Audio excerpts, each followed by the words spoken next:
Perfect, I'll call the meeting back to order. We'll go right into 8B. Concept Just a plan. moment to grab that agenda. First, can I say thank you, each and every one of you guys, for staying this long? Sorry we didn't get very far on that one.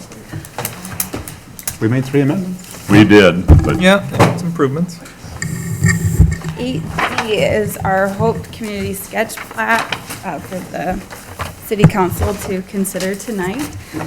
The applicants are a combination of Hope Community Church, Brian and Jackie Lothar, and Corcoran Investments LLC.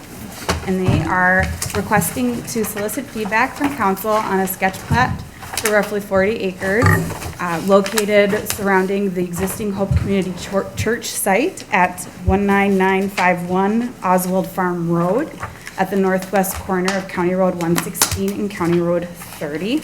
As a part of this request, they'd also like to move forward with the environmental assessment worksheet process, as this will trigger that. And so a estimate to them has been provided, and we just need to get a escrow on file, and staff will proceed with that process. Next slide. So the sketch plat contains a combination of existing uses, approved use, and proposed uses. We have the Hope Community Church site and existing cemetery, and then we have the water tower site that has been approved by the city, not the water tower project itself, but just the site for it. And then the proposed uses include 4 multifamily apartment buildings totaling 664 units. There are 2 non-age restricted buildings as well as 2 senior living buildings. One of those buildings has a assisted living component. There are 2 retail buildings and 2 medical office buildings, 21 senior villa rentals, which would be considered single-family homes under our code, 54 row townhomes, a 1-acre tot lot, playground or park. It's labeled as all 3 throughout the plans. And then they're also proposing a site for future cemetery expansion. Next slide. So I just wanted to give you some zoomed up, since it's such a large project, it's really hard to see. So I just wanted to provide some close-ups as you guys have your discussion.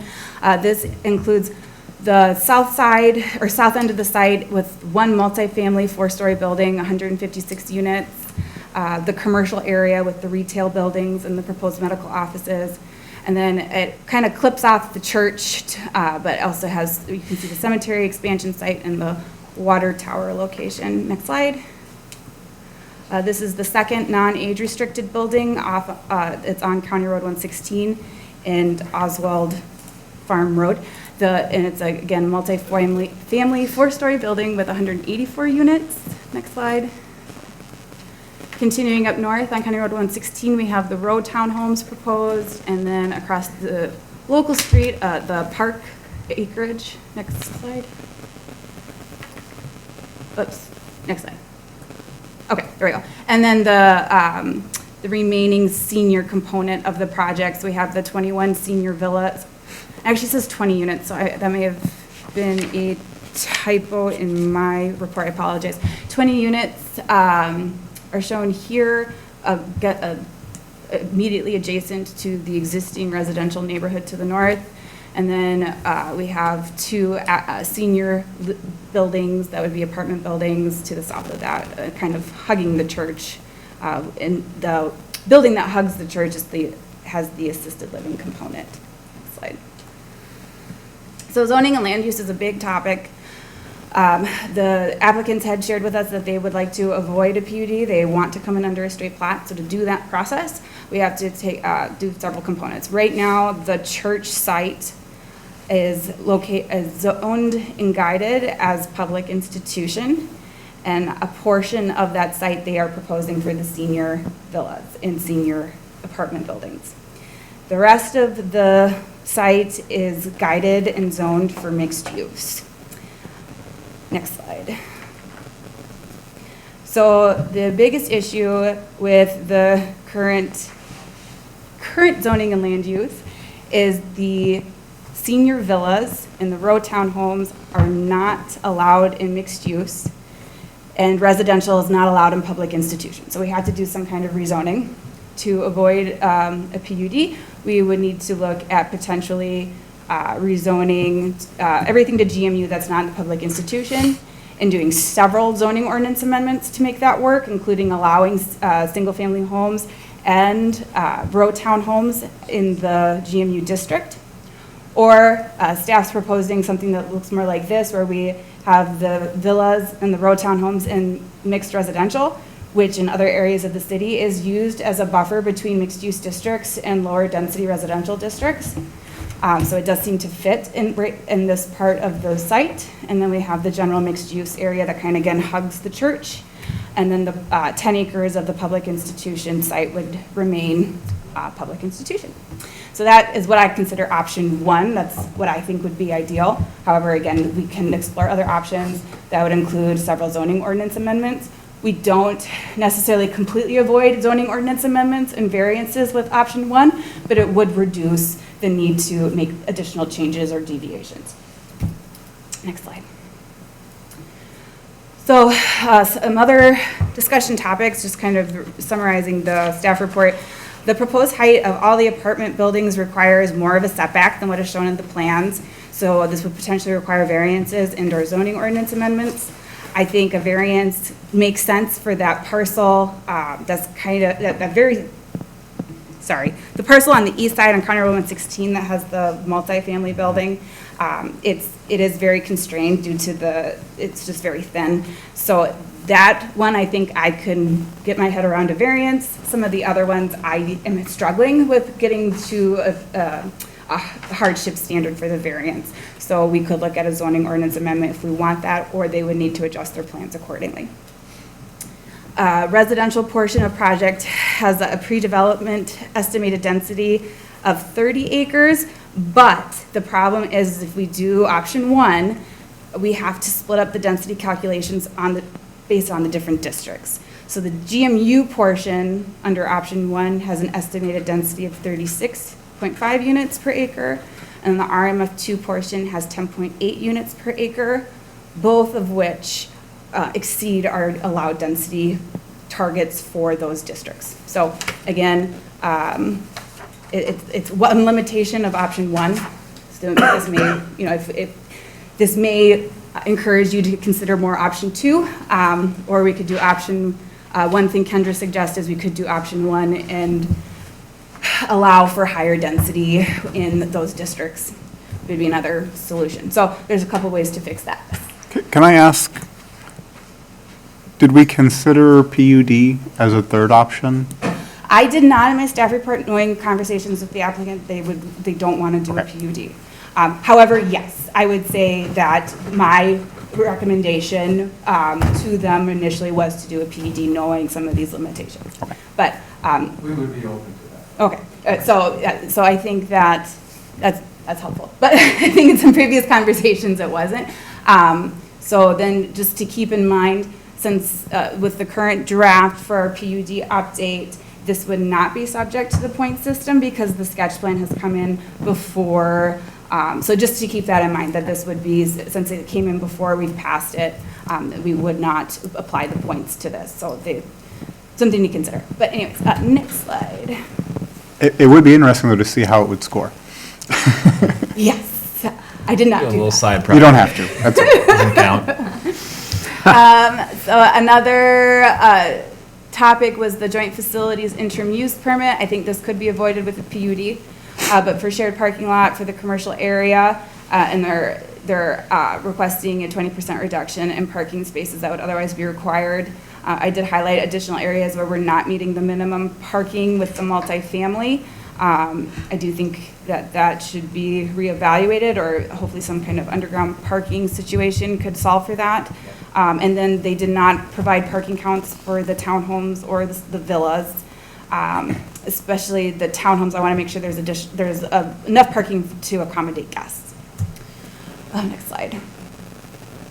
Okay, one thing that came up that was not in the staff report was how would the buffer ordinance draft apply if that were to pass before we get to preliminary plat. And so I did evaluate this. It depends on what area. And I would say If we're looking at the underlying zoning district, so don't even worry about the PUD status, we're just looking at the underlying zoning districts. We're basically looking at a Class D or Class C buffer. I tried to, so Class D is 30 to 50 feet depending on the type of landscaping implemented, and Class C is 20 to 40 feet. So 30 to 50 feet would be needed along that, pretty much that entire west boundary. And then onto the north, we would need a 20 to 40 foot buffer.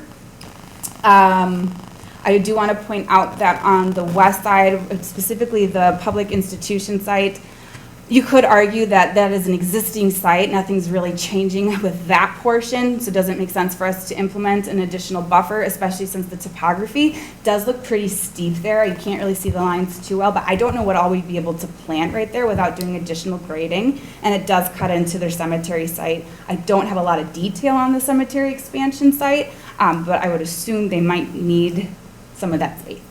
And then there is a huge wetland too on that public institution site that I think the council would be able to say that the topography and the wetland would justify not having an additional buffer implemented there. Or we could say that it's an existing site, an existing condition, so that a buffer does not need to be added. So something to consider as we see the draft next week. Can I ask a question? Yep. Like, just as I'm looking at what lies to the, I guess it's ag land. Yes. And so there's it's, I guess it seems odd to have a buffer, but not all ag land is just ag. It could be just a big yard or whatever. Whatever the guided do with it. for. What? So it's guided for mixed residential, but council had directed staff to do a buffer ordinance based on the zoning district. So it's zoned urban reserve. So eventually, that will be a much more comparable intensity when that does get developed, whenever that is. No. But, I'm good with it. Yeah. I'm rescinded anything I said. I get it. Serious. It's not worth discussing. but then some other points I just want to point out with the buffer ordinance currently, as it's currently drafted, 30 feet might start to cut into the filtration ponds to some of the filtration ponds for the townhomes and the multifamily units, especially if the road connection to 30 does need to get moved completely onto the property for Hope. That was part of the engineering memo. Right now, they're showing half of the right-of-way sharing with the property to the west, but the engineering memo had said that they either need to get that land, work with the neighbor to get that land now, or it needs to be moved to be on the boundaries of the project. So that could cause some changes for the multifamily building to the south. So just want to, those are some of the, oh, and then it does impact lot 14. You can't really see it very well, but they should probably know what I'm talking about. For those senior villas, the buffer basically makes that lot impossible. Not this, yeah, exactly, that one, yeah. Basically makes that lot impossible. So this assumes the draft is passed by the time preliminary plat comes. But definitely want to call these out, and the draft could possibly change too. So just something for you guys to keep your tabs on as we move forward with the anticipated changes. Next slide. The other thing that I failed to call out in the staff report was the Diamond Lake Regional Trail. And I apologize, I thought it was already on the east side. I forgot that it went through the Hope Church in their most recent plan. So that is, I think the alignment may have some flexibility. We'll want to get feedback from Diamond Lake Trail, and this would be something further discussed with our own Parks and Trails Commission, but just want to call it that trail does show basically right through the middle, like basically right around the church and wetland. And then crosses County Road 116. Next slide. Oh, go ahead. And, well, we'll talk about next steps, but I did want to talk about the financial request that was in the packet, maybe after the next steps. Oh, don't worry, I have it. Oh, I have it, I promise. So, oh, you know what, but I feel like a slide got missed. But yeah, that, I apologize. I swear I had a slide on here. So,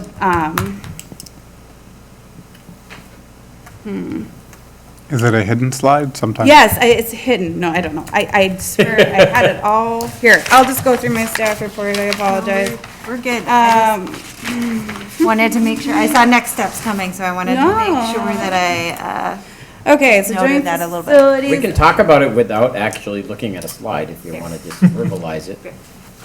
Well, I just want to make sure I got everything covered. So variances to allow deviations from the minimum lot standards for the senior villas. They do have, the lot area and lot width is below what would be required in RMF2. Again, PUD would solve that. What do we want to do with the proposed tot lot? Is that something we want as public land, or is that something we want them to keep as a private open space, even if it's available to the public, just something that's retained privately? And then our thoughts on the information provided about the proposed open space and amenities for the multifamily buildings as part of the Northeast District Plan.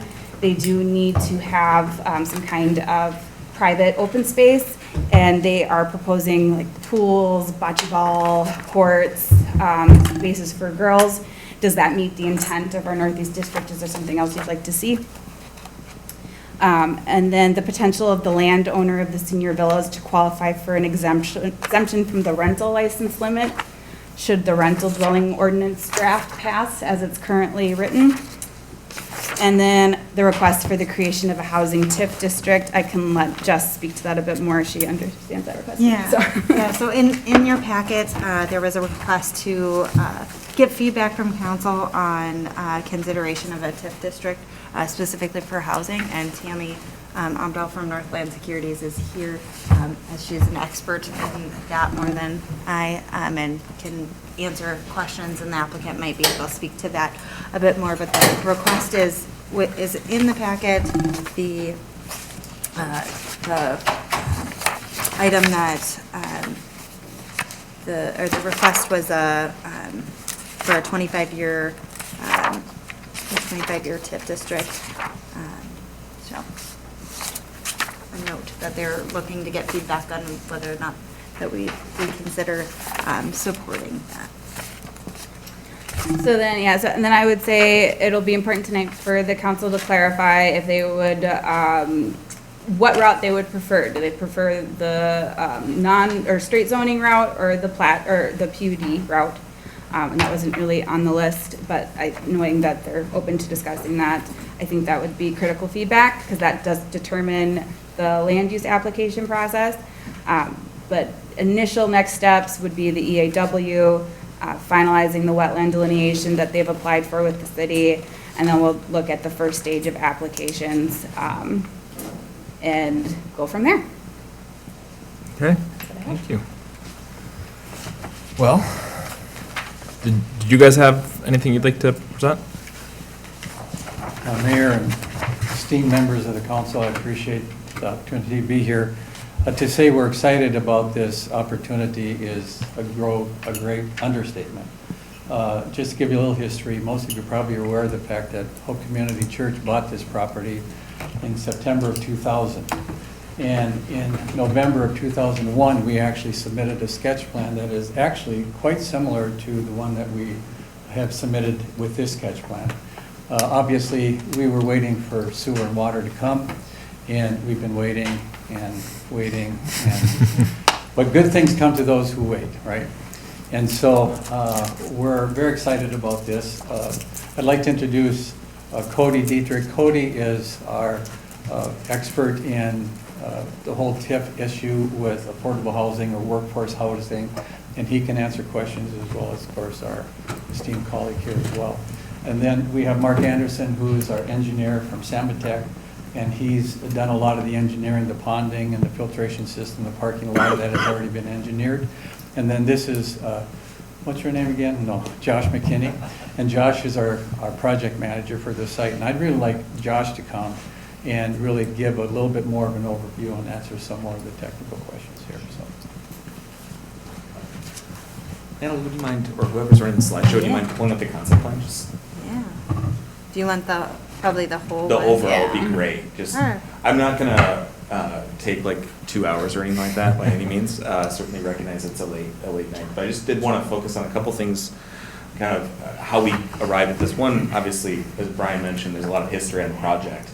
But really kind of trying to stay as consistent as possible, as Natalie mentioned, with the guidance of the project, and simply not trying to reinvent the wheel from what this council and the planning commission of the past have kind of deemed appropriate for the area. But really, as we're doing so, we needed to, have a viable project. We needed to kind of build some density, but at the same time, do a couple things that were very strategic to kind of buffer to the neighbors. There's 6 larger homes to the north of the project, and really trying to be as respectful as possible and trying to provide additional buffering. I appreciate your exhibit kind of proves exactly that. We certainly are kind of out in front of this, but not only providing some space away from them, but providing a pretty significant reduction in intensity adjacent to them. So the villas was a very intentional move to not put a taller building, within what would otherwise be an allowed setback for that property line, and try to get the height as far away from those homes as possible, and preserve as many trees as possible through a little bit more of a flexible use, which is that villa of the product. Likewise with the row townhomes, the thought process in that situation was instead of building to the maximum density that's allowed with the current guidance, was to try to provide some sort of step down in intensity to both the landowners to the north, but also the existing homeowners to the east, or excuse me, the west of the project.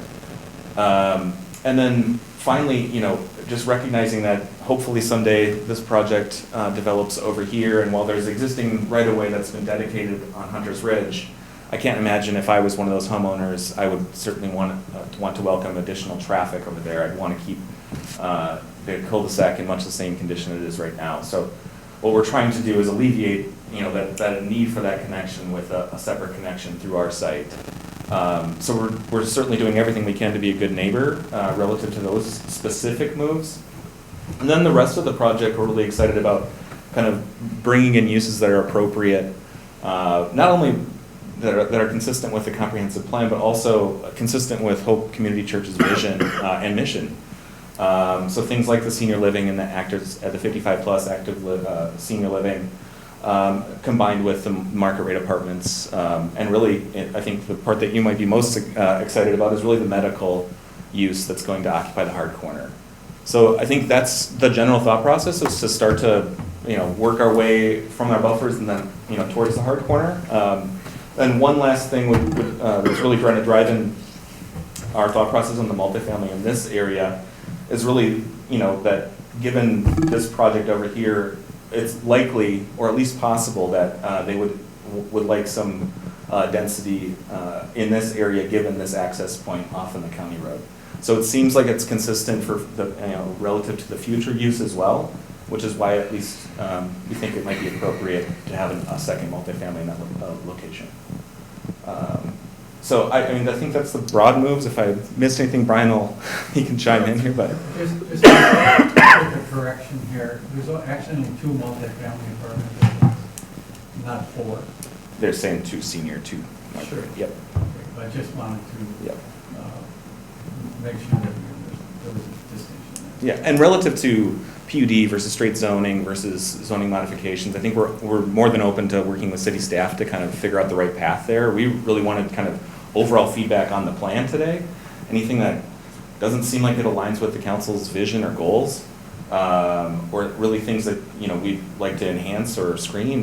Those are the type of things that we really are looking for, as well as we were really looking forward to kind of some ability to authorize that EAW so that we can start this moving. I think the last thing I would say is, Brian and Hope Community Church have invested a lot of time and money into the project to date. Survey, wetland, all these things, and certainly are wanting to kind of take that next step. This is a real project. It's not a what if.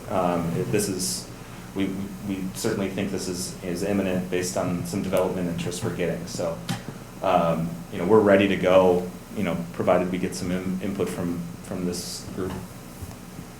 Great, thank you. Okay. Well, where do we want to start on this one? Maybe the TIF issue. Do we want to discuss that? We Get some.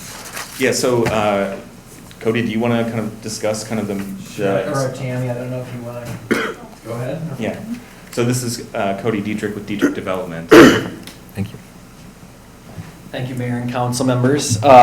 Just to describe a little bit, the thought process behind the TIF district is to provide an affordable or workforce housing component in the multifamily building. And what that would entail is likely a 25-year housing TIF district, and the actual years will be determined by a financial analysis completed in conjunction with Tammy to see what the reasonable return levels would be. So how that works is it'd be structured as a pay-go note where you do not upfront any of the costs. We actually just basically agree to that term, and then as the taxes get paid, we get the increment difference between that, the current taxes and the future taxes back for that number of years, and we use that to size a loan that helps us pay for those costs over time. So that's how that gets set up.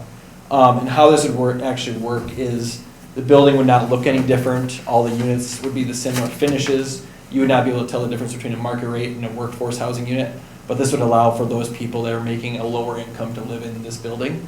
Currently, they would be at 50% AMIs, and what that means is 50% of the area median income. That for a single person, that's $41,000 a year to qualify, so that'd be $20 an hour job, would be somebody who could qualify to live there. And for a one bedroom, the max rent would be $1,100 in this year's terms. A two bedroom would be $1,320, and a three bedroom would be $1,525. For example, what a market rate apartment likely is right now, we're still working through that, but a market rate would likely be $1,400 to $1,500, which would be a $300 to $400 savings. A two bedroom would probably be around $2,000, which would be about a $700 savings. And a three bedroom would probably be around $2,500, which would be a $1,000 savings for the people who are living in those units. So it really provides an opportunity to help push that forward and have a little more diversity in housing and support the church's mission as they look to have a more diversified neighborhood of income levels than service to their church. The Met Council also, in conjunction with the 2040 plan, is calling for about 350 affordable units to be built in Corcoran. This is the perfect spot to have it, and it's an easy way to put it in there, and at the same time, blend it in with the rest of the community without making it stick out as a different type of building. So see it as really a viable option that can help make the development feasible, again, help with the church, and help provide towards that affordable housing goal. So I'll let Tammy add anything if she wants, or I can answer any questions too as you guys are talking through it. So Thank you. I think where I struggle with that is, we know Rogers charges us for fire service based upon property value in the area that they cover. And so this project will add a lot of property value, which means we'll be paying a lot more for fire service, which we will have to compensate ourselves for in terms of higher tax revenue. So to me, deferring tax revenue for a long period of time as we're incurring costs would be a net negative. I'd rather see us look to do any affordable housing when we have internal fire capability, and we're not going to be paying disproportionate charges to cover the development. I have a lot of tax subsidization of development of any kind is something I have a big problem with. And I, throughout my life, have opposed tax increment financing like crazy, because it reeks of special favors to certain developers. And in this case, we give a special tax favor to somebody who the Met Council has constricted building and has constricted use, and we have a housing shortage, and then they lean on us to fix their housing shortage and demanding that we put in workforce housing, which is a higher use of city service than market rate housing. So we're losing tax revenue, and we're inviting basically people who can't afford to live here, which is a higher drain on use of city services. So I will fight like crazy against the TIF and non-market rate housing. Gotcha. So that I'll say. So I don't like 1/10 of your proposal. The other part I love. I think it's great. I think it's I think we've had a lot of a lot of proposals come in here, and it's in a good spot. It fills a bunch of needs. By the way, we have no obligation to do what the Met Council tells us to do when it comes to housing. And that's one of our priorities, is to have full authority on local housing. So I'm part of the Met Council, but they don't get to tell us what to do. So it fills a bunch of needs. I like it. Yeah. And I don't have any, I have just the two rubs. Otherwise, I like the whole thing. Jeremy? I have a couple.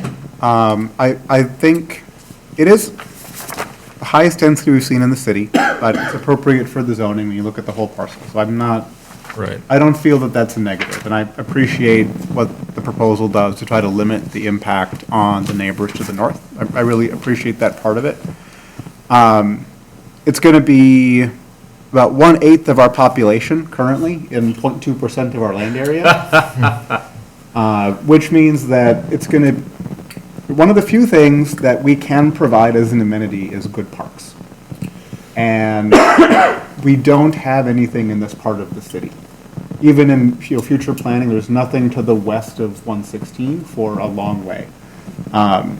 So I would like to think about what would we want to do in this part of the city to serve a large number of people who will probably want to use that Diamond Lake Regional Trail a lot and will enjoy the natural features and amenities that we could put in place if we could put a plan together. So I would want the city to look at what we would desire. Based on feedback from Tom Anderson as chair of the Parks Commission, he put together a policy brief for us where he suggested that, future neighborhood parks should be, I think it was like 10 acres or so. We can't fit that on this site, but there are a lot of empty sites nearby.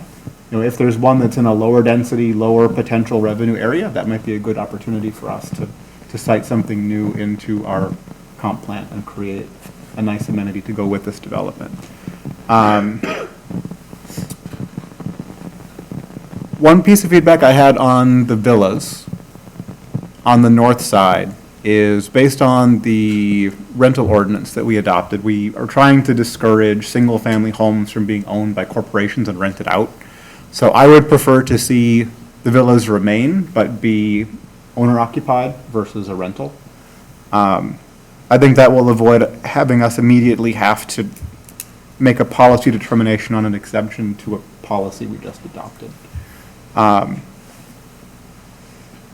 would like to think more creatively about where the Three Rivers Park District Diamond Lake Regional Trail would fit, either in or alongside of this development, and make sure that it can be an attractive part of the trail. It's going to be, I think, a beautiful development, so if we can find ways to route it to take advantage of that, and where it can add value for the residents who'll be part of the city, that could really be a nice thoroughfare for them. And also, I'd like to get some collaboration online with the Park District on their off-grade crossings and how that would work as you're trying to get across 116 and across 30. This could really be kind of a showpiece for the city if that can be done well. I like the tot lot, but I think it's too small to be a public park. I do see it as a PUD benefit to have it there. I like the buffering that it offers.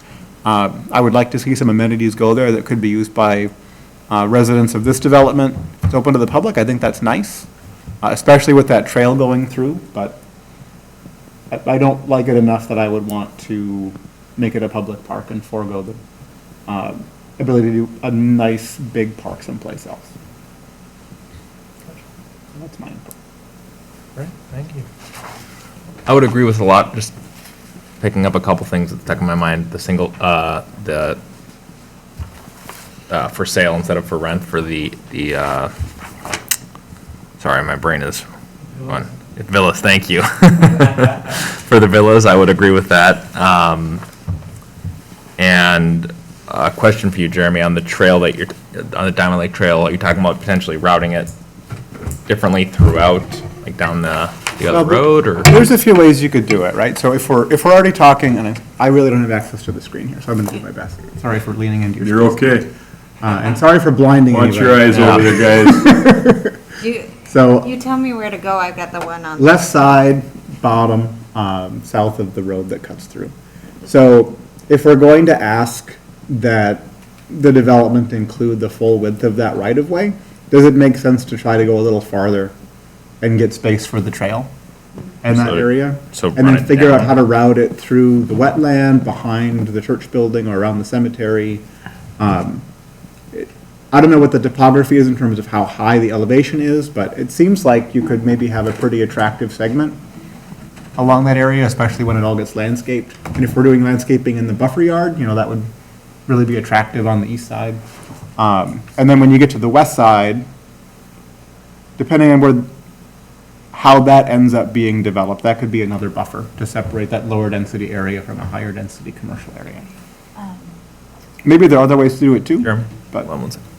I apologize, I just want to clarify, can we go to the sign that has the, so what they're currently showing, I hear what you're saying, and I'm not opposed to it, but they're showing that the trail. Goes on the back All that side of next the- property. Yeah, like yeah, so that's all, I just want to make sure that's. That's why I was. They're going around the back side of the church. Yeah. Well, they're going through it, they're basically going east-west through their development. So they're seeing the connection across 30 being farther to the west. Yeah, Yes, exactly, yeah, like It's two, The property's over. Yeah. But it's a fat line mark. It is. yeah, exactly. They said it's like a half mile So, wide. Mile I just wanna wide, make mile sure- wide. yeah, I just wanna make sure- dedicating that much. Mile wide. They only want 20 feet. So, just wanted, just a point of clarity, but I hear what you're saying, and I think it's gonna be, I think it's a bigger discussion that we'll have to have with Three Rivers Park, so. I'm trying to find some land, there's no land near there that doesn't have a house on it for a park. You're not close enough to. How far is Bellwether Park? Acres away, are you? Nope, I'm a mile away. I know where you see the jogs. It's right where it jogs back to the left, that kind of surrounds the park. Nope, down a little bit, right there. And the trail would be going right to it. One probably. What's it, so that green, one, two, right there, that city land, right there.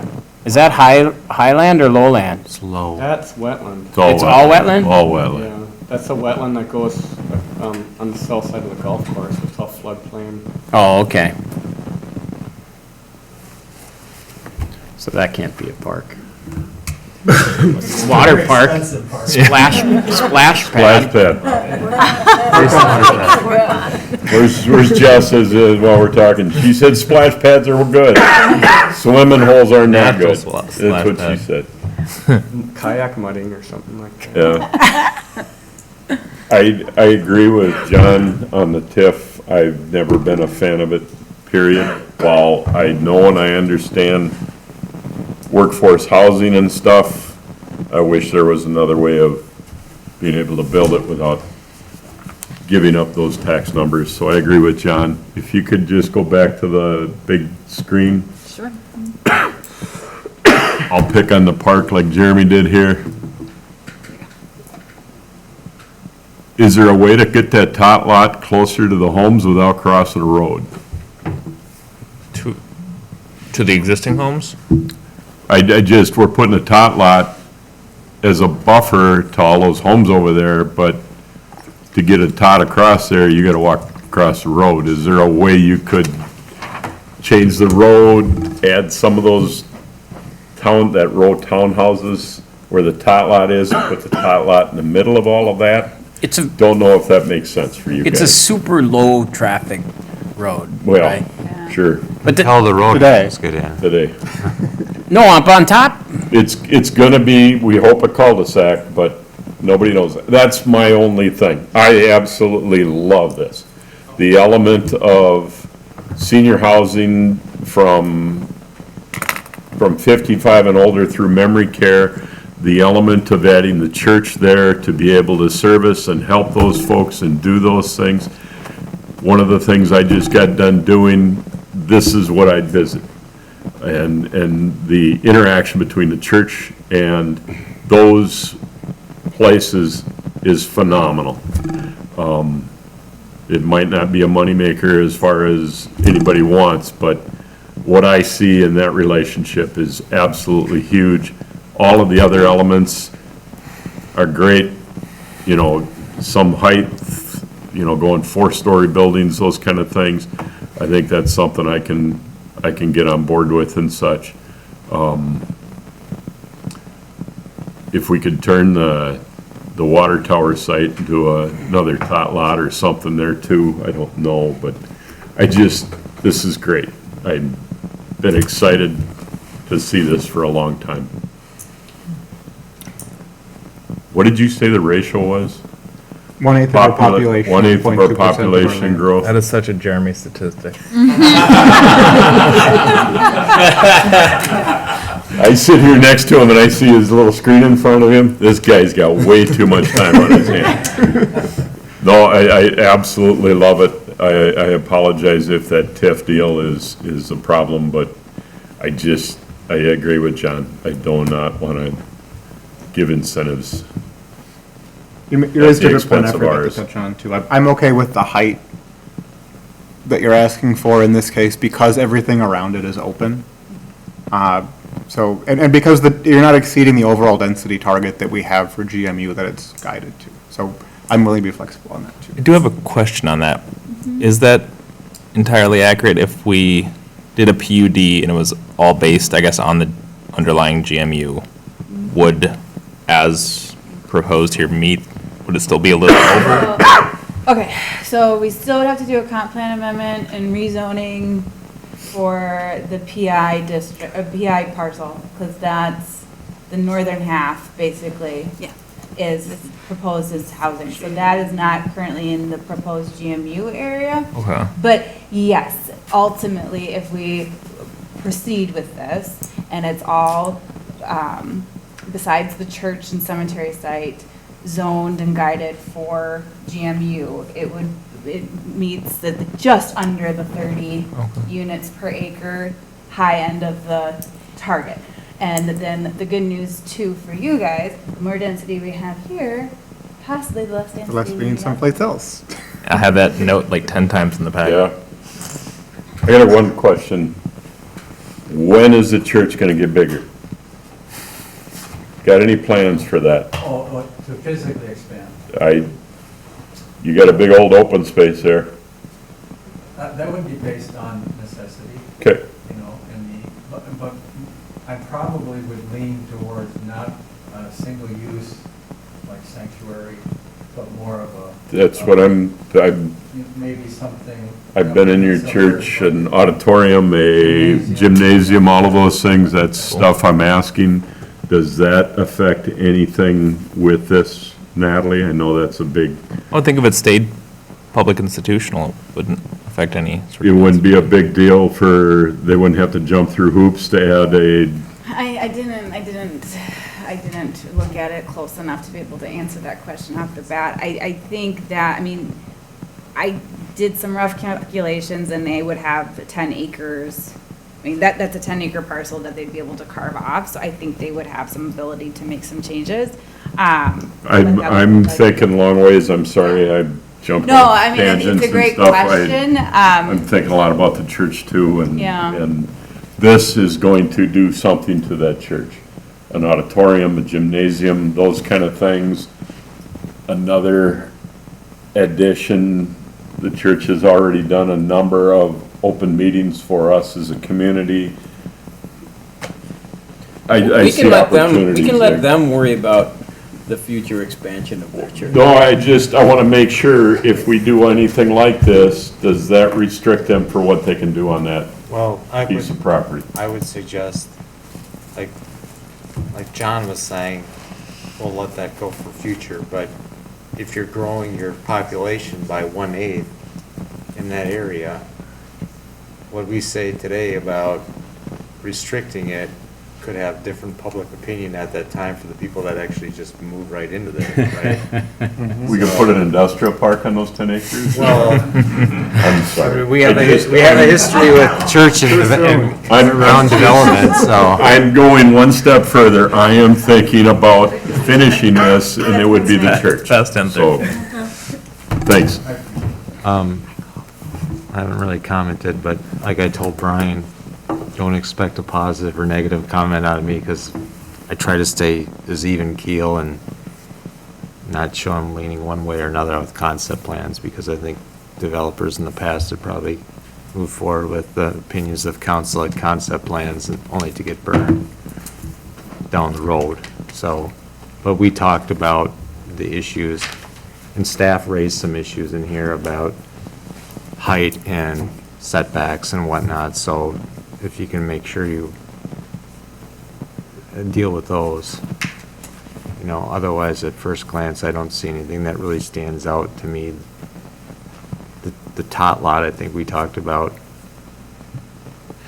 It creates issues in itself in just having it too, because one thing that's not addressed here is off-street parking with regards to a tot lot. If it becomes a neighborhood park, we're gonna have to put parking there for people to come actually into the community to use it, which is probably not the intent when it was. Yeah.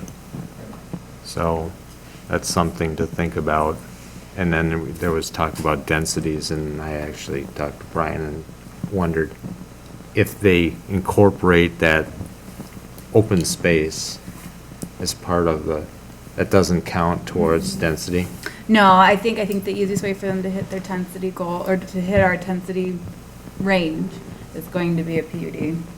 And then that would allow, then we don't need to worry about separating out the senior villas and the row homes that allow for the density to be able to be evened out, where it's higher with the apartment buildings throughout the coastal. Okay. Yeah.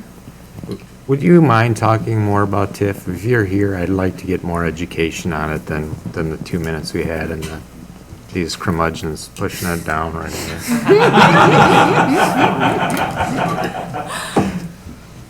High five, you came up with another For new the word. record, Curmudgeon? Curmudgeon. Tammy Umdahl with Jeremy didn't like it Securities, advisor to the city. TIF was very nicely described, and I think the council has a concept. It's simply the increase in taxes. Even though the site is currently occupied by a church and is tax exempt, upon development, the base value of a TIF district would be based on, the county still has a value on that even though it's not being taxed. So how TIF would work, and before I make any comments, I would note, they're way too early in the process. I haven't seen pro formas. I make no comment on whether or not it meets the but for, and as far as the returns, because I'm going to speak to simply the concept. Under Minnesota law, to establish a TIF district for this area, the only option that they have is a housing district. A long time ago in the downtown area, the city had a larger redevelopment district, probably predates everyone on the council. And the city generated a lot of revenue from that district that was used to help bring utilities into the city. I just note that because those rules and laws that was established on, those are long gone. State law is much more restrictive on TIF. So to do TIF in this area, the only option is the consideration of establishment of a housing district. And it was correctly described that it's really a market rate project with an affordable component. Doesn't matter if there's seniors in there, doesn't matter if you call it workforce, it simply means that the owner of that property within a TIF district would covenant or pledge to you under agreement that they would lease a certain percent of the units to qualified persons. In this case, the developer is considering 20% of the units, and it would just be on that building, would be leased to persons that they would income qualify that are at 50% of the area-wide median income. That is an annual test over the life of the district. They mentioned the 25 years. For housing district, a city or an authority can actually go 26 years, an extra year to capture it, but we have no idea yet. I don't. Does this require 26 years? Could 15 years get them to a level that I would be before you saying that this achieves a level of return, debt service coverage, when within that 15 years that would be appropriate? I would say, and I work on a lot of these TIF districts, it depends on the site. A greenfield site like this with no redevelopment, I'm seeing more towards the 15 years than the 26 years. I know they've probably done their pro forma and they may have a different opinion. I haven't seen their pro forma, but but I would just note that. The other thing is oftentimes, TIF is not to enrich a developer. Council, if you approve it, you make the but-for finding based upon information that's informing your decision that but for the assistance, the project would not go forward. There is a lot written about TIF. TIF exists in all 50 states. Minnesota's a little bit more restrictive. There's a lot written about if there wasn't TIF, there wouldn't be this competition. I respect those stories. I can only speak to, this is a tool that's used a lot in Minnesota to assist with projects like this. But it also comes down to, it's not just that you're giving them TIF for the affordable. What is the public benefit? If ultimately the council, you might say, well, Tammy, the public benefit is those affordable units. Sometimes it's more, that you get something else in the design or the approval of the land use that you would not get but for the TIF assistance. Too early to say what that might look like, but I just note that it's not to improve their returns. What is the public getting for forgoing that tax revenue for a period of time to make a project feasible that otherwise would not be feasible?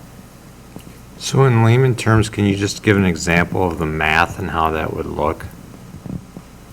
Yeah, Just use, you can use hypothetical tax numbers and whatever you Yes. make up to. So it's simply the difference between what, so this, let's just say this will be established as a parcel unto itself. Yep.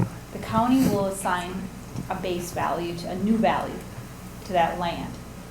The taxes on that land that are generated are paid to the taxing jurisdictions. They are not captured.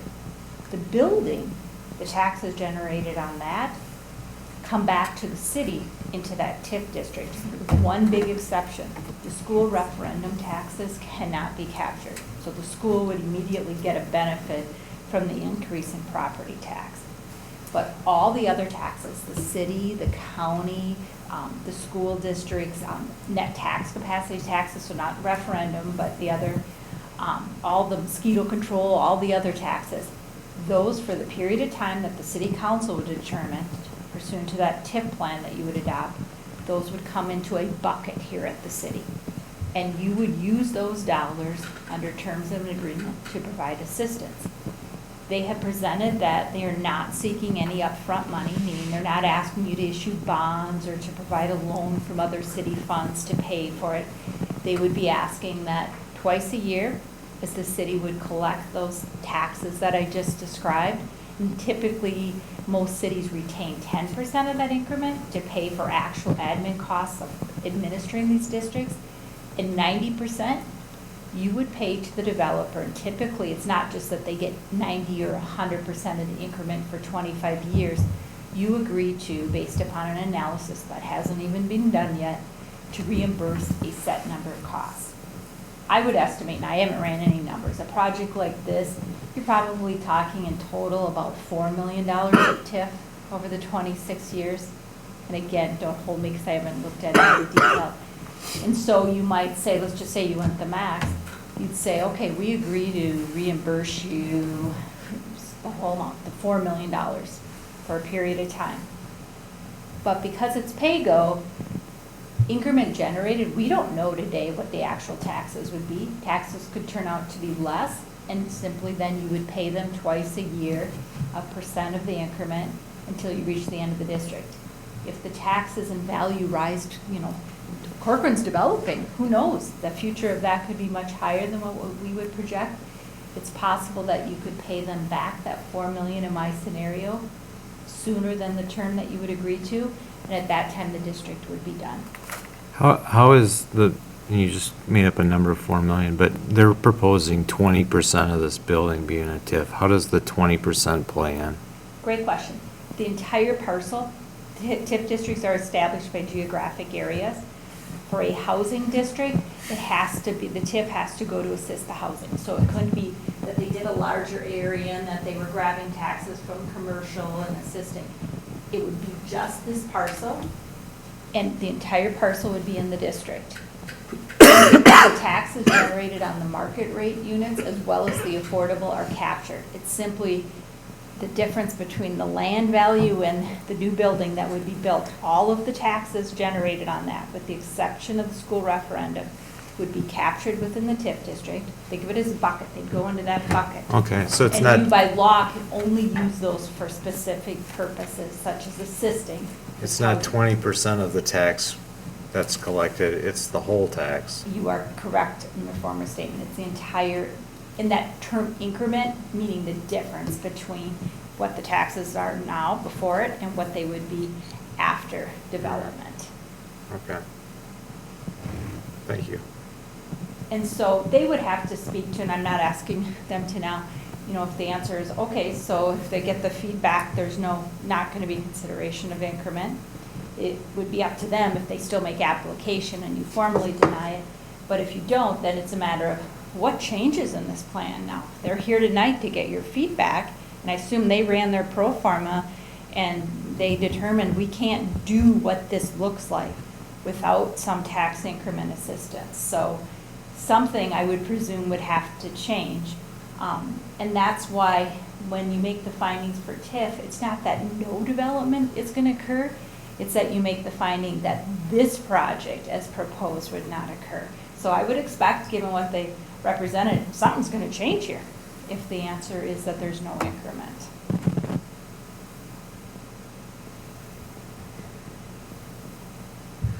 Thank you. You're welcome. Is that necessarily true? If it was market rate, then the person who builds the project or who administers the project will get higher rents, for example, right? So they'll be able to, whatever they make up in something will be, perhaps they just change it to market rate but there are tax benefits also for builders and such that do non-market rate housing too, but generally speaking, part of what you're doing is subsidizing the rental income by doing a TIF. Market rate almost by definition is profitable, so. Yeah, it would be okay. yeah.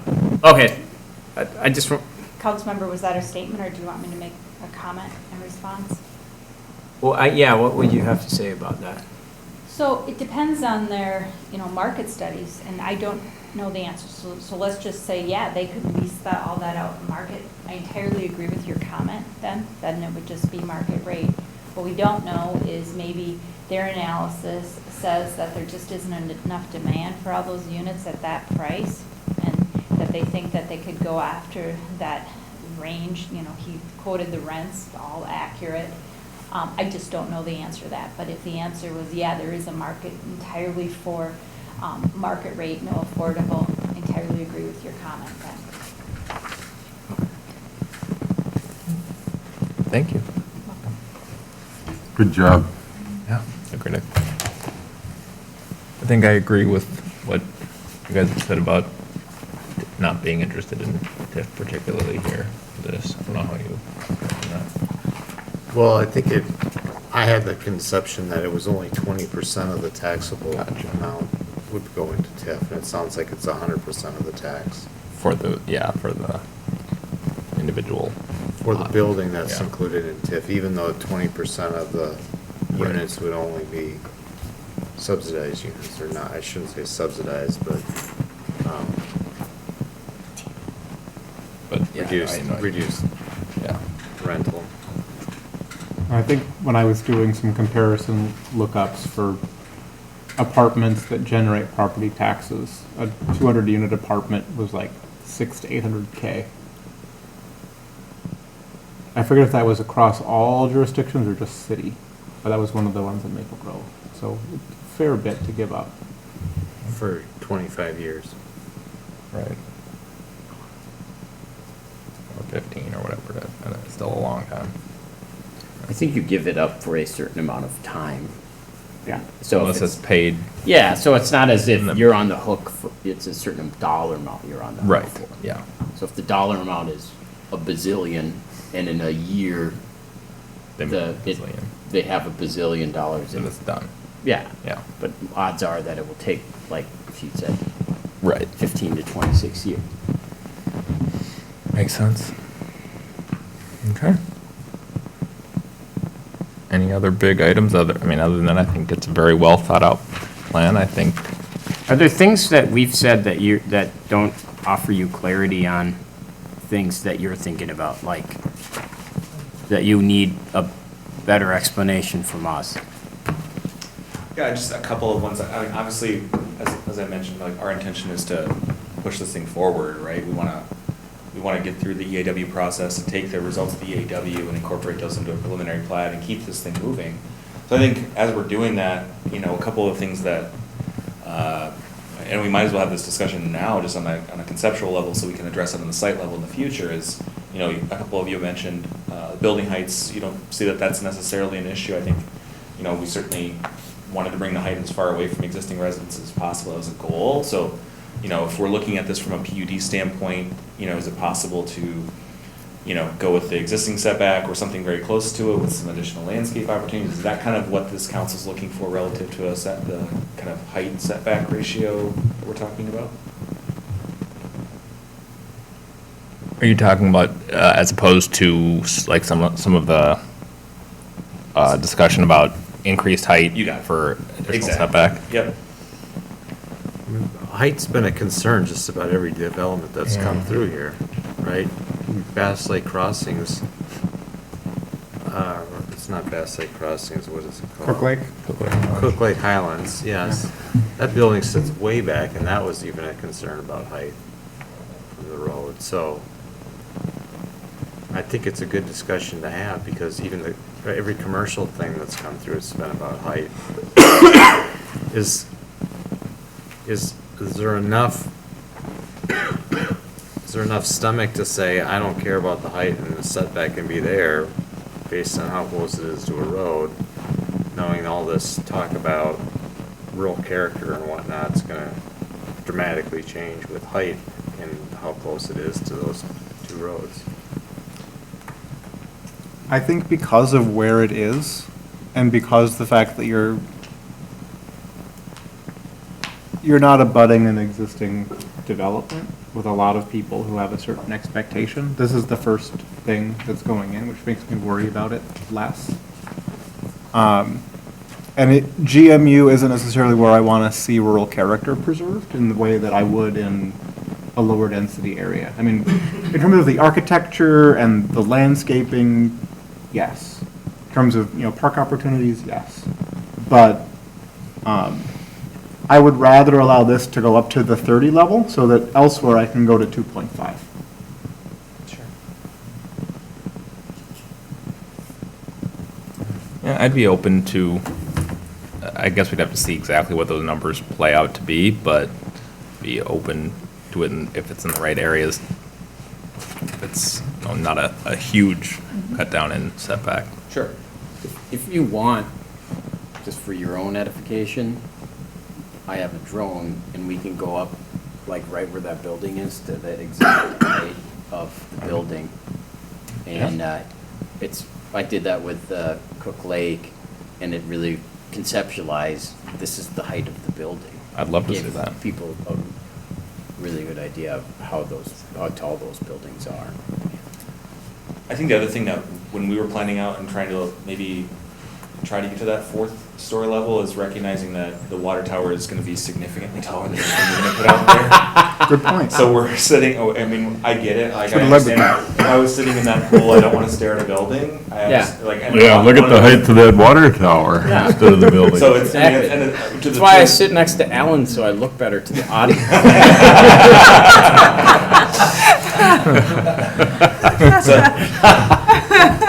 Well, I'm glad to hear that John's face on the water tower won't be a big So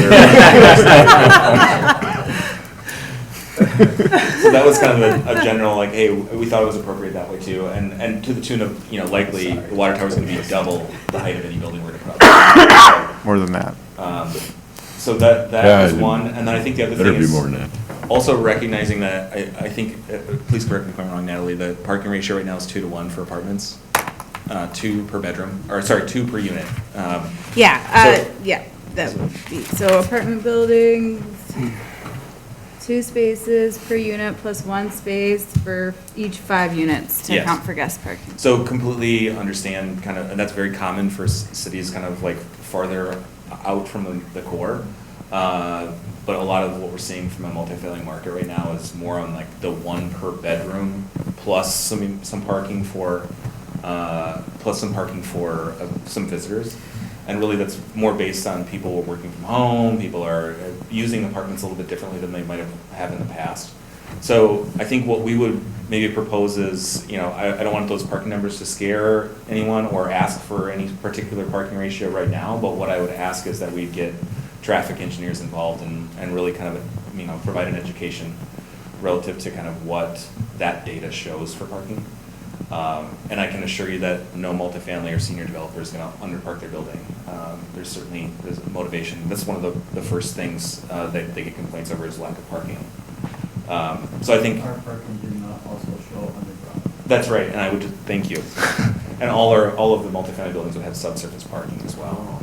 So that's kind of the other thought is, I just want to kind of clarify that because I know that's a hot button issue. The other thing that we're really going to explore, and I think it's a good idea, although maybe after this last bit of plowing you might not think this is a good of an idea, is, you know, potential of shared parking or an opportunity for some shared parking with the existing Hope Community Church for some of the senior. It just doesn't make sense to have, you know, wasted parking, you know, sitting open when it can be utilized for some visitors during the day and kind of off-peak times. They're good complementary uses, the church as well as the senior living facility. So that's the only other item I just wanted to bring up. Yeah. I think we'd be open to learning more about that and keeping an open mind to it. Kind of devils in the details and the numbers, but. Of course. Yeah. Thank you. Mayor, Thank you for coming with a very well-developed sketch plan. Yeah. Definitely the most thorough Yeah. sketch plan we've ever seen. I was just gonna remind folks up in the northeast that, you know, depending on what happens with the water supply decision here, you know, they would have to go to Maple Grove and amend the agreement if we didn't move forward with the project. So that potentially is, I just want to remind folks of. And the chances of approval there are not. Well, they've super high? approved residential and didn't approve non-residential, so we only have 2 data points, so I can't speculate beyond that, but, we'll get in that in a future item, but that does pertain to this development, because it's in northeast, so we don't have total, I would say we don't have total local control yet on water infrastructure. Yeah, and I think that the one last piece, and I'm not sure it's not a vote, Natalie, for the EAW, right? to move No, forward? not a vote. We can proceed with that, assuming that you want to. Yeah, it's Yes. pretty much in your court. We wanted to yes, please. We wanted to get this feedback before doing so, but, you know, certainly want to take your comments into, under consideration, specifically regarding the trail and tot lot. I think we're also interested to see, you know, what Three Rivers has to say regarding the trail, because that's, you know, got some opportunity to impact our site plan. I think really, on the whole, you know, we can kind of move that trail through the site, you know, to kind of accommodate, or potentially accommodate what they'd be looking for, so. Avoiding a lot of driveway crossings is helpful. Sure. With those. Okay. Awesome. Thank you. Thank you. Thank you. Thank you. Thank you. Okay. One second. We will move on to item, if I can find it, 9. We technically have a public comment opportunity if there's anyone online. We do still have 6 Okay. people joining us. Yes, couple. So let's open that up if there's anyone that wants to. Perfect. Anyone who wants to, would like to speak at the public comment opportunity can press *9 or click reactions and raise your hand. Mayor and council at this time, no one's raised. Okay, let's go into 9A. Perfect. Thank you, Mayor and council. I'll maybe have Kevin talk a bit about this, but Tim and I can give an update with some of the information that we've received, and just wanted to understand if there's any additional information that we need from you folks, but maybe, Kev, any thoughts? Sure. If you recall, about a month ago, we opened bids on the water tower project, and there was continued price inflation pressures, and there's been market changes throughout the whole process of the 2.5 years we've been evaluating this. And so we wanted to kind of just make sure we understood all those options.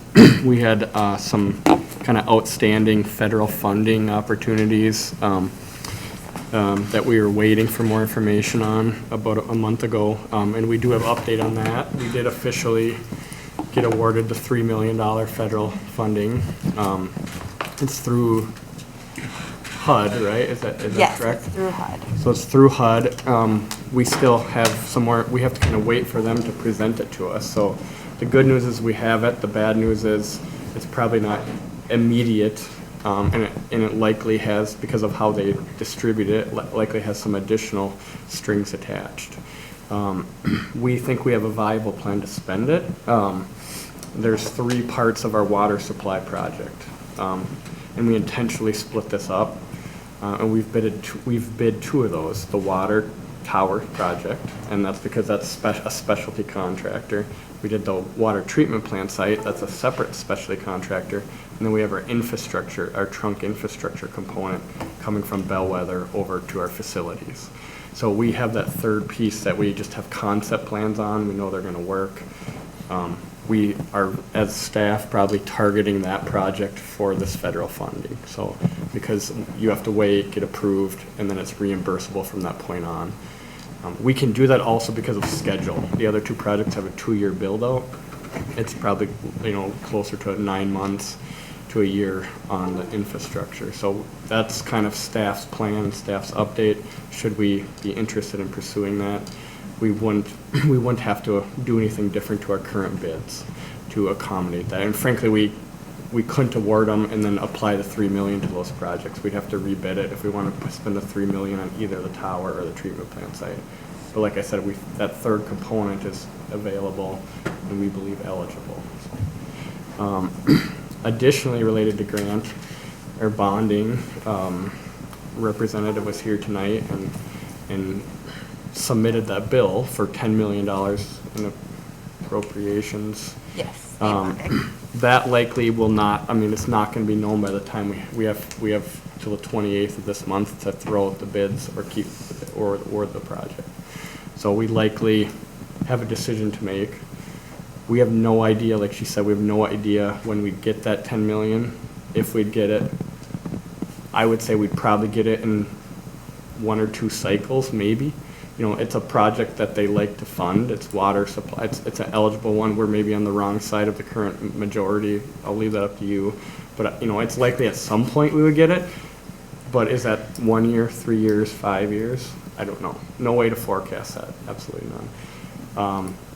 And keep in mind, it's a 2-year build-out from whenever we execute a project. So it really comes down to a goal that when we went down this endeavor of kind of deciding land use and that stuff, and that was a previous kind of council decision that kind of carried forward. But, that's something to factor in. It's certainly something that I think, yeah. If we were to get that 10 million in 2025, assuming we had already pulled the trigger based on, we know we have funding for what we want to do, would there be a suitable use for it? Would we use that to build the pipe from northeast to southeast, or start the southeast side land acquisition and building that part of the system? Or could we? Or do it is on the this 3rd dedicated cell? only to? I believe as it's currently written, it's dedicated to northeast water supply, so we could, if it was in 2025 and we move forward, we'd have to maybe work with her on modifying it. We could, I don't know that we have 10 million of justification. I don't know that we get 10 million, so if we got 3 million, there's gonna be future needs, another municipal well that could cost 400,000, right? Right now, it's written towards water supply. I think you were alluding to the sewer pipe, is that correct? Or are you just talking about? Or the water system Or water connection. pipe, yeah. So, it depends on what's allocated to. So we'd have to probably work with the representative to modify it. Make it more The general. good news is we've made that connection. I think the mayor's been instrumental in that, and Jessica. We've made that connection. I think it's something that we don't want to lose sight of and probably should invest more time in, and that's probably something I need to own, and I wish I would have done it sooner.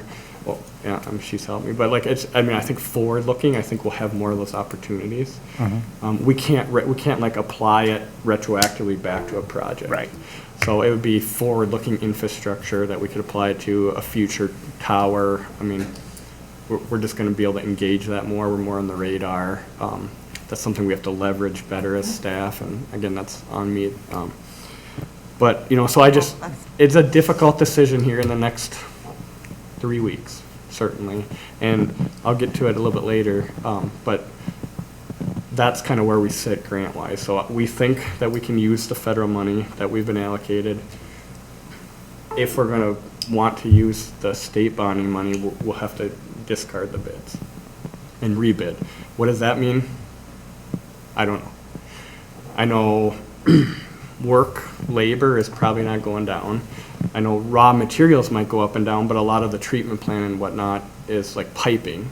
And the research I've done is piping really just flat lines, right?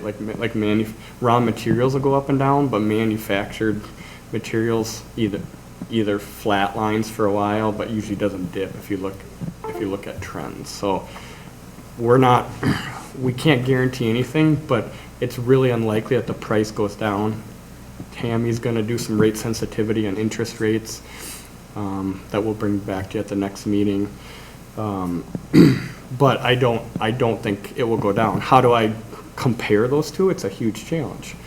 I can tell you that the two bids we have, if the low bidder backed out, the project would be between, I think, over 1.5 million higher today. And if you look at there was lower bids, I think the mayor made a comment, are they comfortable with their bids? Because the low bidder was actually quite a bit lower than the next. And so I would say, I don't know what would happen, but it's reasonable to assume it could be immediately 1.5 million higher. I mean, I'm just trying to present all things to think about and not advocating one way or another. So is our interest, we'll get this information, but is the interest rate compared to 1.5 million, what does that mean? I don't know, that's your guys' difficult decision. So that's coming. We also gave Tammy some information on market conditions, so REU projections, what's coming in. And so we left our one that we did, I think, in April. Yep. That's kind of a midline, half of the development that we're getting. That's what you've seen in the financial plan before. I just gave her one that's, I would consider draconian. It assumes no new development at all, and it just assumes filling out our existing developments. And I don't want to spoil what that says, but it seems like it's not, it seems like it's something for you to consider. And that's because of the way we funded this, right? That the line number 2 is we've immediately updated our area charges so that when development comes, that's what pays for it. And all of our future infrastructure is tied on development, right? We don't have a plant that needs to be restored in 10 years where we have a big capital project. So if you look at those numbers, they yo-yo with development that comes in. So we just, there's some baseline things we want to cover, but we don't have like a $20 million retrofit that we have to do in a wastewater treatment plant regardless of what happens. We don't have any of those huge things. They're all attached to how fast development comes.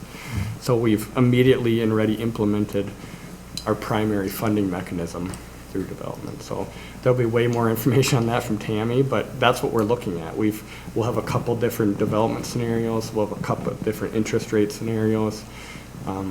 If there's additional information you want to see in Tammy's analysis, we'd love to hear that today or as soon as possible. She'll incorporate that into a memo. Yep. And we'll be able to talk about that in more detail. So I think that's really, and we have to make a decision on the bids by at the next meeting, or if we do nothing, they just expire, and we'd have to rebid it. Now, the amount we put into it, we've bought the treatment plant site, so we could delay. We're in the process of buying the water tower site. The designs really aren't going to change. We could, there would be some cost to reissue and go through the process, but we don't expect any changes, so it's not like we're throwing away the money we spend. It's really a risk tolerance for the council. I don't know if you have anything else to add. Yeah. I kind of ad-lib there, but Yep. that's kind of where we sit, and open to questions or anything you want us to look at more. Yeah, and I think Kevin really covered it well, that we've are trying to get as much information that we can present to you, and knowing that there have been some folks that have come in for concept plans that aren't necessarily, fully into the project, but know that there's some interest, but it really comes down to making that tough decision of where we end up going with all of that. But do you want any feedback that you have so we can make sure that help you make the best decision you can on whether or not we move forward? Because once we do the bids, then we'll want to move forward with the bonding process. So we have that set sale resolution for the 26th as well. So we've timed it kind of all together to make sure that we're not getting ahead of our skis on bonding or anything if we're not going to move forward with the project. We're still going to end up doing some bonding, but those amounts would change and things like that. So just if you do have any thoughts or feedback, we'd love to hear. I think that's gonna be a lot of information. I don't know if I have anything to add. So it'll be a lot of information. If you think of anything, she's putting together, we had got, Kevin has done a lot of work to get reviewed everything to get that analysis done. So I would anticipate that she'd be sending us something by midweek to review to get for the packet. So if you do think of something over the weekend, whenever you could get that to us would be great. But it's a big project and some big decisions that we've got. Yeah. Thank you. Thank. Appreciate it. Okay. 9B, 2023 goal setting session. We might have gotten to the part where we can start flying through some stuff. Does that date and time work for everyone? I know we talked about trying to cut some of the fat from how long the meeting is, and Jessica, talking to you, it sounds like we don't think we'd need the full 5 hours, but we'd block it out just in case. Let's do it. Do it. Okay, I'll go ahead and call the work session for January 23rd, 2023 at 5 PM for strategic planning. Thank you all, and we'll go ahead and send out information on it, what kind of food for the evening. Perfect. And we are going to put together a packet. I did have Parks and Trails and Planning get some of their priorities, so we have them while we're discussing that as well. Great. And to change that process a little. Sounds good. 10, Make sure you send reminders out since it's an odd day. Sounds Yeah. good. We It's can on a do that. Monday, right? Yeah. It's on a Monday, yes. that week's. Sounds Ooh, that's gonna be a fun week. Got a lot. Yes. I move to approve or adopt resolution 2023-01. Oh, perfect. Thank you. Do we have a second? Second. All those in favor say aye. Aye. Aye. Thank you. Just to clarify. With the are we- correction to the, For the correction to the note on the principal Yes, planner. as- And then are we okay with acting Mayor Badema? I think we approved it. Are you okay with it, John? Yes. The resolution has a blank, so I just want to make sure you're comfortable with that. Perfect. Okay, we'll add that in there. Sounds good. Thank you, guys. Thank Can I you. make one note, or I don't know if it matters, but the address for Stantec switched? Thank you. I think it was in the bottom of the email. I can do it for you. Can I ask a question about, Sure. What's that? there's a Yeah, if we can just $18 an hour increase? That changed. It changed. It was 12. We had a wrong. Did you guys already say that? it's an It was in the 8% increase. updated. It was- It was in the updated one. I apologize. There's They red. just moved like this last month. It was an error, calculation Can we error, expand Natalie's transition. duties within the City of Corcoran Planning Department? This is also why we're doing RFPs now. Yep. Okay, so we're good on that? I think we're good on that. Yes, we are. Okay, 10B, Commission Liaison Schedule. Oh, We didn't vote on Did we vote on it? Did we not? I just did Yeah, A, we did. We voted on it. I missed and we all approved. Sorry. No, no worries. My brain's just stopping working. Okay, 10B. Mine too. Commission liaison schedule. So, do we want to continue in the roles that we have for the past year? Does anyone want to switch? Jeremy nodding his head. I'm willing. Okay, for that's Parks and Trails. Dean? Yeah. Does planning work for you to continue? I'm willing to switch if somebody wants. Would be that one specifically, I think, because it's the only, unless watershed. But I feel like there's probably makes sense to, if you were okay with continuing on that, John. Yeah. Because I feel like that has a lot of technical stuff that would be tough to get up to speed to for someone else. You have a problem keeping it? Dean, are you okay staying on? We can, Do you want to rotate, you and I switch off? Could, yeah. What are you on? Nothing. But I I think can't it commit would to a take whole. My biggest Alternate issue times. is it's a work night, and when it goes to 11, 12 o'clock at night, I'm up the next morning at 4 AM. I'd give it up, I'd do it if we can keep the times tight. I'll be happy to stay on it. If you'd like it, You're not obligated, you Let's don't have go. to stay till the very Yeah, that's bitter true end. too. If you- Anything We don't have to do it in person, do we? No, we can do it No, you online. can do it virtually. that's what I do. can do it Let's just leave it alone then. I'll keep it, unless you want. Well, it sounded like Alan was willing to rotate with you. And do then, it. I don't know if you meant annually or like monthly though, when you said that. Talking monthly, you wanna do that? every other month, I'd do that if you wanna jump in, sure. that's fine. Okay. It works for me. And who wants to take February's? Just a question. What's the start? Just to start it. We have one in February? I thought we maybe didn't. Oh, Is it just a training or what? I think we have a training on the February one. What? Do we need a liaison for that?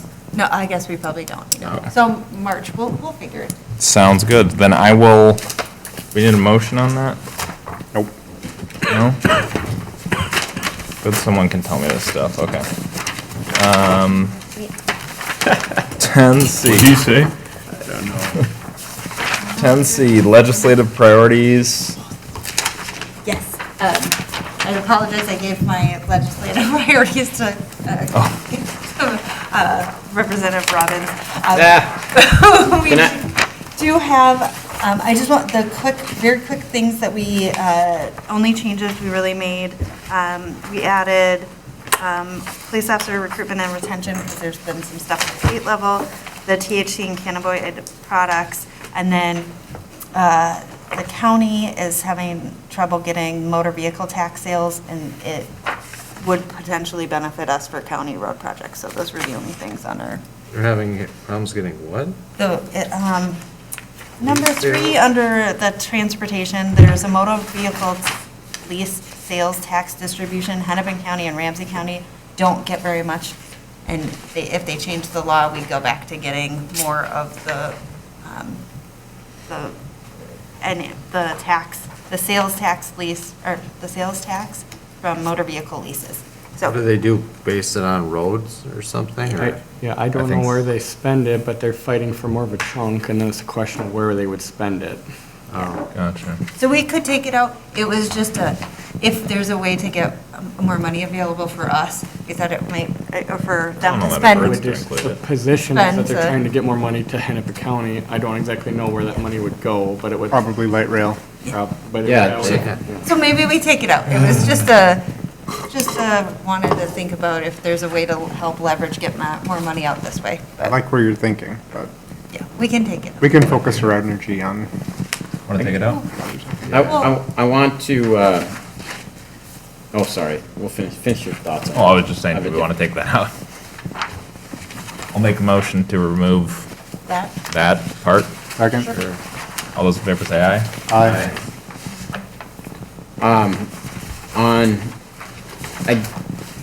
I dislike when, in the political sense, common sense, the word common sense, there's no such thing.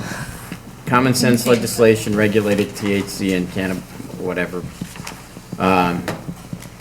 cannabinoid products should be adopted.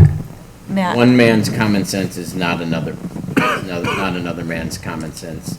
So, We can change the language on that. That was Matt and I trying to figure. We want, they're the How about legislative. Yeah, or more restrictive. Maybe we'll go more restrictive. yeah, yes. Or any.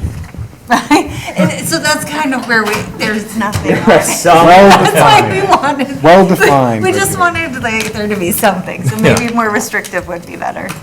I think it was more since we have the moratorium, that we're seeking state to do something. And that Exactly. It's something that we can support was, Isn't the language that they put forward so far is that municipalities absolutely cannot restrict? Did we talk about that today here? or Yeah, was she it- mentioned it, the Yeah. representative. Oh, okay. there's an adult use cannabis bill that came forward that has a lot of changes, which is a little bit different than the edibles conversation that we've had previously, but is an encompassing part of that. So there's a couple versions of it, and there's definitely a lot of feedback that's planned from a lot of different groups. So I had a meeting with our state chiefs legislative group on Monday, which included the League of Minnesota Cities, to kind of discuss what route to go and what to advocate for that will help cities and communities be able to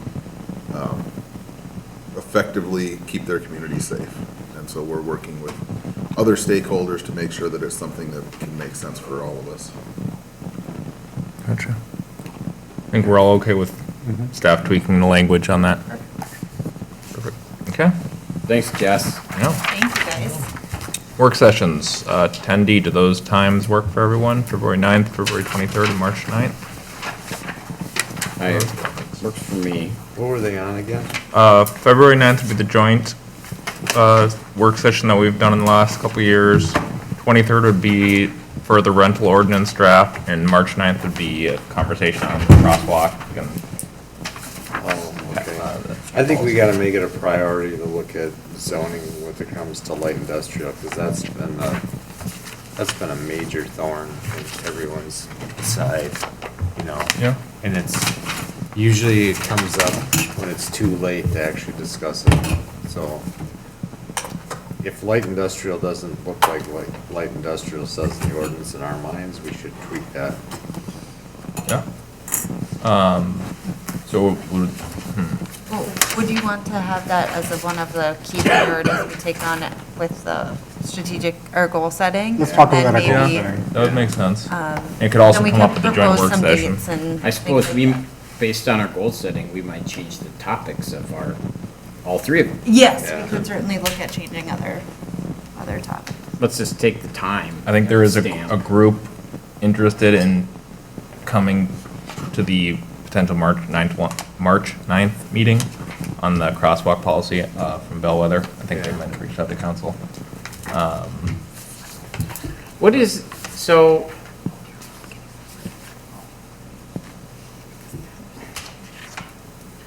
okay, I may want to, depending on our goal session, I actually think that we can hammer, I don't think we need to have a special session on, I think we can do that in a regular council meeting, right? Karen. The zoning?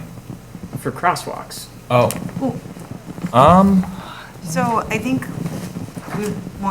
we thought it might be helpful to have the traffic engineers out to talk about the different things that we would want to consider in Oh. changing the policy. So it's a matter of the time.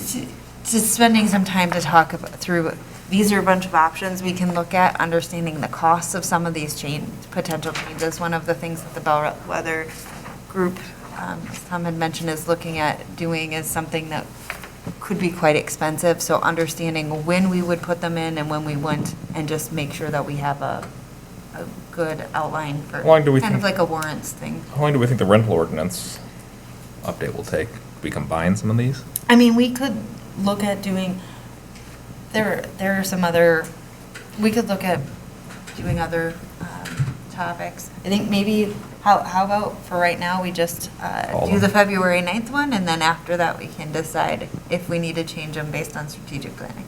Or maybe we do the February 9th and March 9th, and we'll figure out rental. Yeah. I just think crosswalks are important, but I feel like they can be what's the point of, I've talked about this before, of having these things that we can do during a normal council meeting. And there doesn't, in my head, there's not some delineation between, that we should have it be a separate, distinct part of a meeting outside of city council. And especially, I don't want to, I want us to decide what we get to do, not an outside. Like if somebody comes to us and says, hey, we want to have a special meeting at 5:30. I don't know if that's how that went down, but. Oh, No, I that think we one more was suggested like that this would be a kind next. of- It was one of the, just in one of the fall meetings, we talked about setting aside some time to create a policy. And so this was a staff idea on how to maybe get there, but we certainly could include it in the meeting itself. I think there are some very interested residents from Bellwether that would want to be there, and public safety will likely want to weigh in as well as engineering. So if you go back John, you remember we had this discussion with previous councils at the beginning of the Ravinia development, and there was discussions about crosswalks, whether or not there should be some to, the amenity center or just on local side streets. What would trigger that? Because then it's Public Works says, well, there's maintenance issues. And to what level does a crosswalk, so when are we striping versus when are we putting Yeah.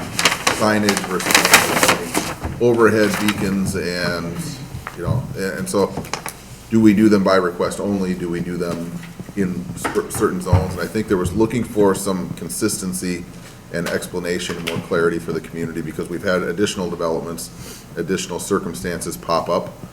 Do we do it when there's a trail crossing or only when there's collector roads?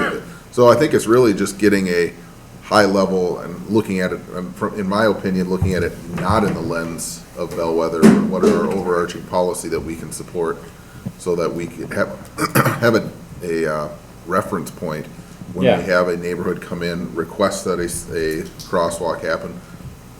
We can say, here's how it does or doesn't meet our criteria, and certainly council can always have latitude to do something different, but I think zooming out and re-looking at it just based on our experience probably would be beneficial. I don't think I'm disagreeing with that we need to look at crosswalks. I'm disagreeing with why that meeting has to be had at 5:30, and then we have the meeting till 6:30 and don't do anything from 6:30 to 7, which is what tends to happen. Unless there's a specific reason why we need to come here at 5:30 to talk about crosswalks, why not put it on our regular meeting? How about we call the work session times for now? We can always cancel or adjust topics as we get closer. And figure out if that can go on just a regular agenda, and then we can decide to either cancel the work session or put a different topic on that day.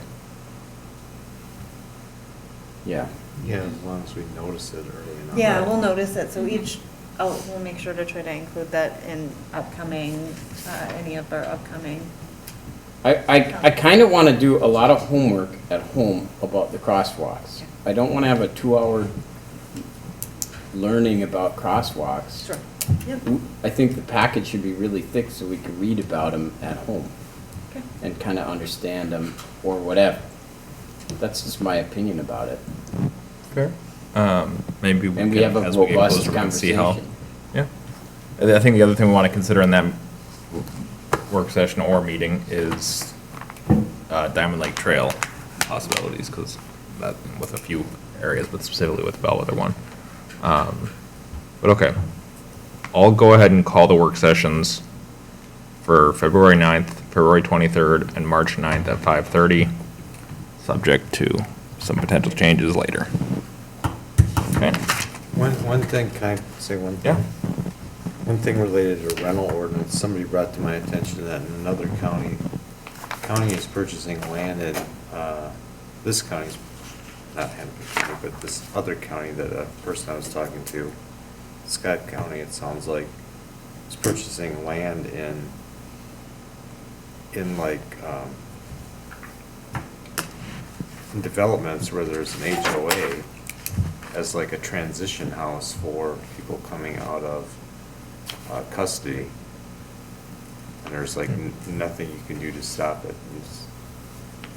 They don't have to notice it either because they're not in a group of people with records that would warrant like a public notice.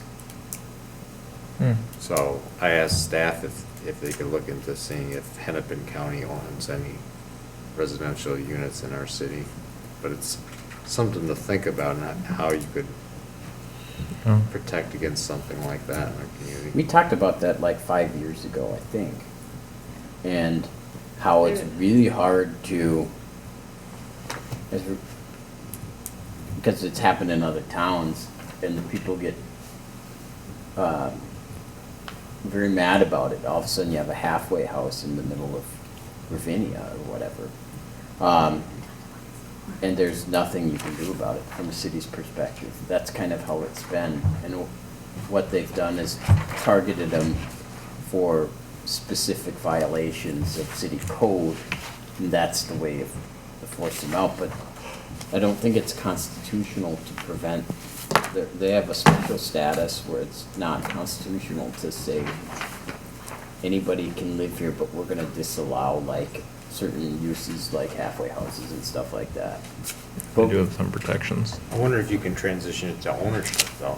I don't know, that's something, do you remember this exercise we did for council? And I don't know if you remember too, but Yeah, There's- it's surrounded, some of it had to do with, businesses and what businesses you could and couldn't limit. We did have the conversation, I think it was also around the time of the predatory offender housing. Yep, Where yeah. we can regulate where predatory offenders live for the for their success in the communities. So we did spend some time on it, I think around that time. I can't remember what actually came of it, but from my understanding is there's little we could do, but it's worth looking into because like they are doing that again. Yeah, I think as part of this ordinance, it'd be a good idea to just research it and Yeah. talk about it. And I did talk to Natalie about looking into if there's anything we can look into it with this. There were some limitations out there, but she was gonna look into it. Okay, thank you. Good. Okay, item 10E, seasonal worker pay. Motion to approve. I'll second that, or direct staff to, yeah, I'll second that. All those in favor, say aye. Aye. Thank you all. Okay. Staff reports none, city council schedule busy. I will entertain a motion to adjourn. So moved. All those in favor, say aye. Aye. I'll try.